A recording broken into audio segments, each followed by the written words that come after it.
Bonjour à tout le monde. Impossible de le manquer quand on a ne fût-ce qu'entrouvert les médias occidentaux de ces derniers mois.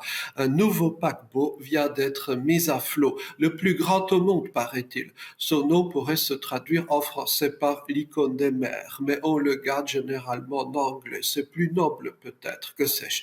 Il n'y a pas sans doute de médias occidental qui n'y ait pas consacré sa série d'articles montrant en large et en travers, en quoi le paquebot est tout à fait exceptionnel. Avec un brin d'ironie, on pourrait même dire que la campagne médiatique est sans doute encore plus exceptionnelle que le paquebot lui-même. On aurait tort de passer à autre chose sans réfléchir, de se dire que l'histoire, ma foi, est sans intérêt. La construction des paquebots a toujours été un excellent miroir des époques historiques, de leurs objectifs, de leurs peurs, de leurs fantasmes. En effet, le constructeur d'un paquebot est sommé de recréer une société jugée idéale, vu que les personnes en question resteront à bord pendant un certain temps en vase quasi clos.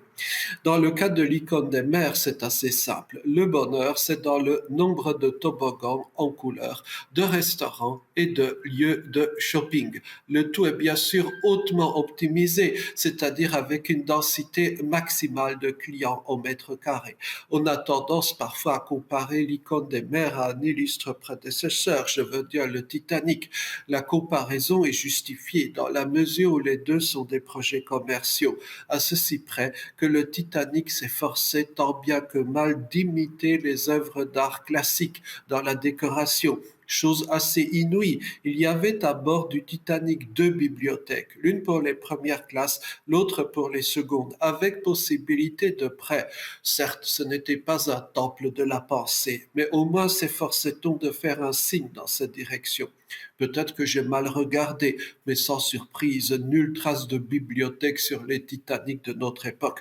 À vrai dire, il ne semble même pas y avoir de lieu destiné à mettre un livre dans les cabines.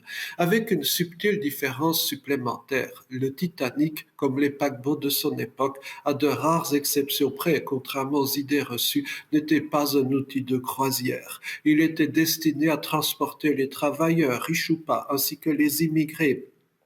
La cible première de l'icône des mères, au contraire, c'est d'amuser les familles, donc les enfants, de transmettre à la jeune génération les valeurs qui structurent le paquebot. Les rares critiques de l'icône des mers ont blâmé tel choix de couleur ou la position du bar, mais peu semblent avoir dit qu'il était problématique de n'avoir d'autre horizon dans la vie que la nourriture, l'amusement organisé, entertainment, et le shopping, et ce dès le plus jeune âge. Peut-être que les grands paquebots aujourd'hui ne font plus autant naufrage que naguère, mais ce pourrait bien être notre société entière qui le fasse. Merci beaucoup, à bientôt.